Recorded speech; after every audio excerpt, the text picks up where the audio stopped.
What's up, people? Another good episode of Days of Our Lives. I enjoyed this episode. Victor. When will Victor stop? Like, seriously, when will this man stop? He just needs to let this go. This whole vendetta he has against Teresa. First of all, like, somebody commented on my video a few minutes ago from yesterday saying I forgot about the things Teresa's done.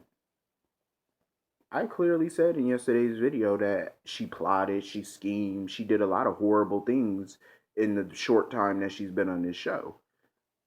But my point is, there's other people in that town that has done worse than her, and a lot of people love them, so they forgave them for their misdeeds. So how come she's being blasted for the shit that she did, but yet she's trying to turn her life around. At least she's trying. It would be understandable if she was still this conniving, scheming bitch. That would be understandable that people would still hate her. And I get that Victor never, he's really never probably going to trust her or like her. But at the end of the day, he has to tolerate her because that's the person that his grandson chose to be with. She's the mother of his great grandson. So you don't have to like her or whatever, but you do need to respect her in their presence when you're around her and you're around your grandson and your great grandchild. I mean, I get that he dislikes her, but the way that he talks to her, the way that he talks to women, period, is despicable. Even women, I mean, it's just ridiculous. I get that you don't like her, but you don't have to blast her the way that you do. Like he treats her like scum. I mean, come on, like okay, I get she's done some fucked up things, but so has Victor. Victor thinks that he's a saint. I mean, at least Teresa's trying to change.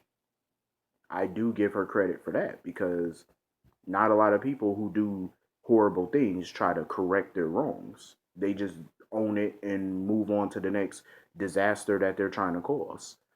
That's not what she's doing. She's trying to be a good mother. She's trying to be good for Brady. She's trying to be a businesswoman. I respect that.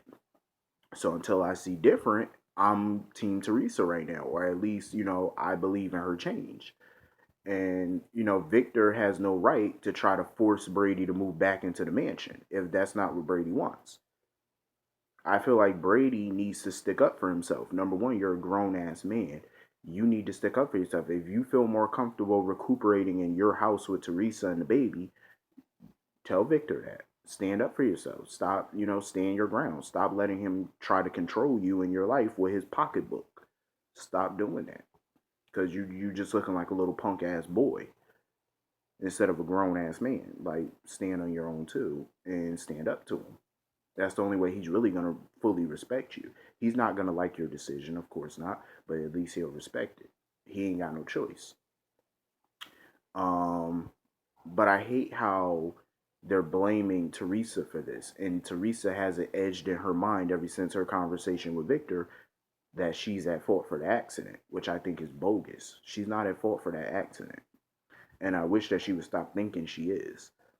Um, is rather ridiculous to even come to that conclusion.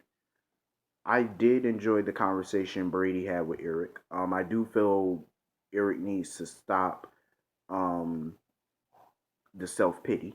He does. He need what's done is done. All you can do is apologize and own up to your shit and move forward. That's all you can do. I understand he wants forgiveness and stuff like that. I get that, but you need to stop being self pity. Stop telling, oh, I blame myself. I hate myself. I this, I that.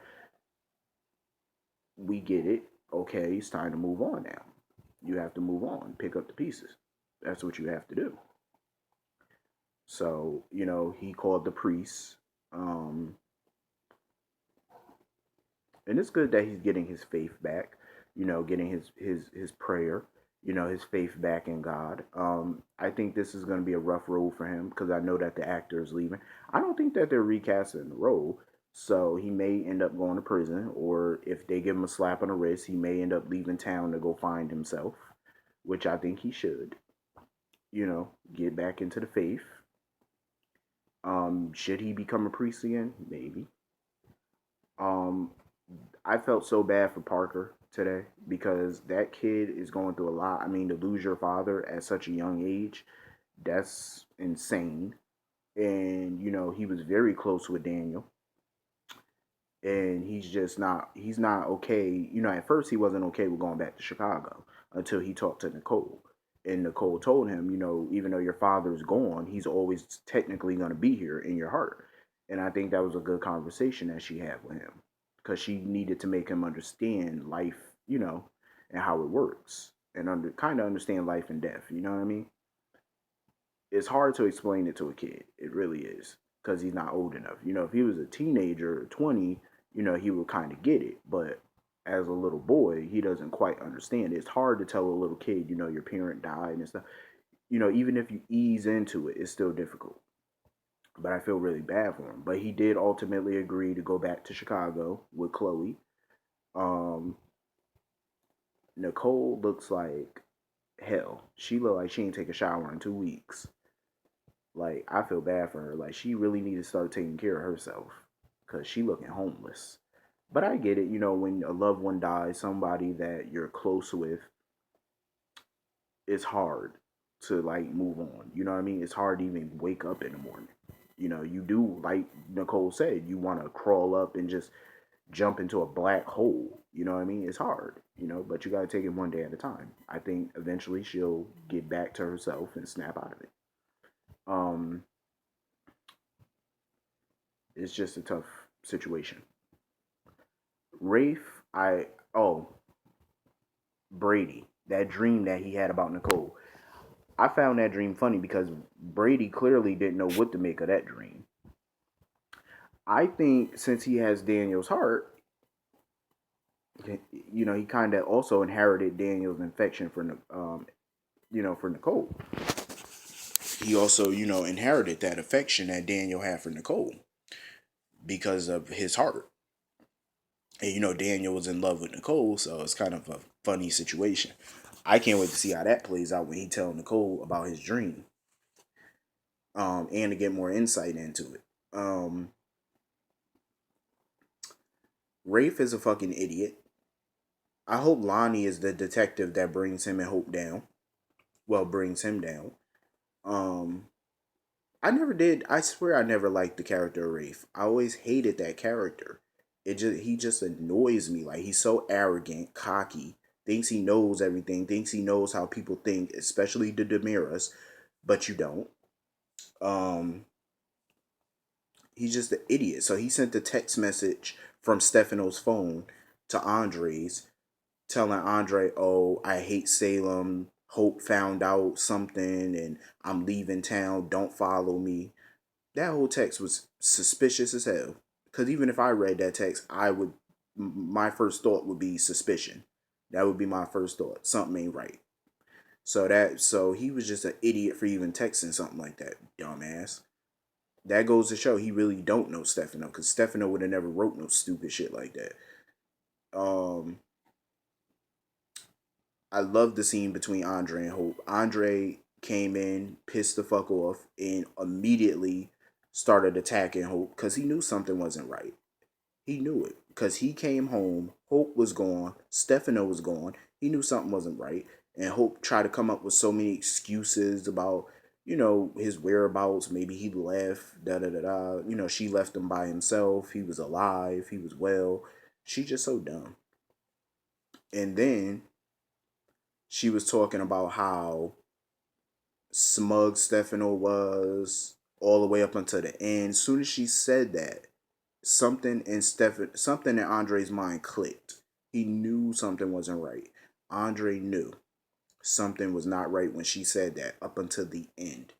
And that's what he repeated back to her. And she said, "Yeah, to the end of our conversation." She knew she slipped up, so she tried to catch herself, try to come in for the save. Talking about, "Oh, up until the end of our conversation." Hope, come on now. You cannot think this man is that foolish that he would think he knew something wasn't right. Andre's no dummy. And even when he read that text, he put two and two together because he knew that text message made no sense. If she had her suspicions about him about Stefano torturing Bo, kidnapping Bo, and she accused him of the crime. And Andre noticed that when she came near, she had no backup. She suspended from the force. She had no backup, no warrant.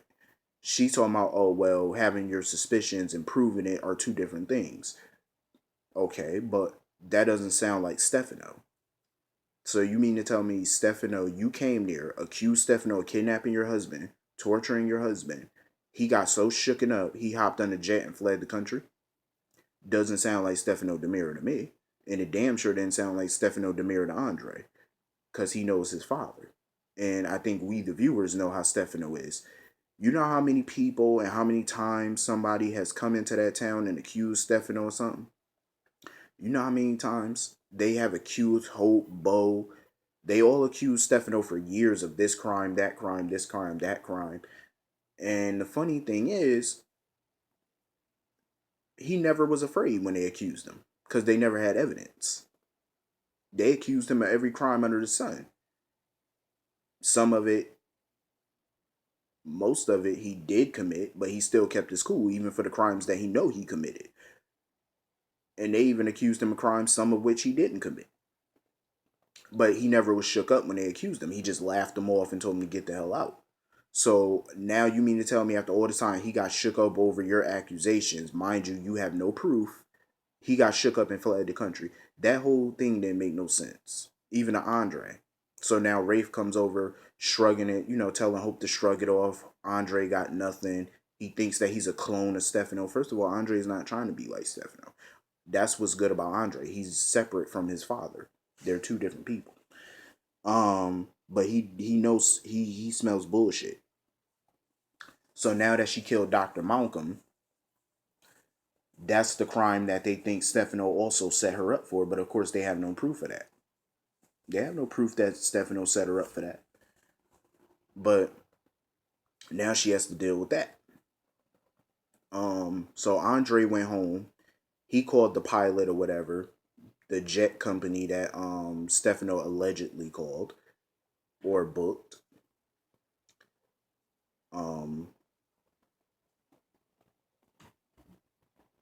But they can't tell him whether or not Stefano boarded that plane or not. Andre know. I think Andre got the feeling Stefano is dead. I think he got that feeling because when Hope said up until the end, soon as she said that, you saw Andre's face. Andre got the feeling, and now when he called the jet company, he can't find Stefano now. Even when in Stefano's text that Rafe sent, it said, "Don't follow me." Andre knew he called bullshit. I can't wait for this to explode. I can't wait. I cannot wait. So anyway, I hope all of you have a great day. See you tomorrow. Have a great day.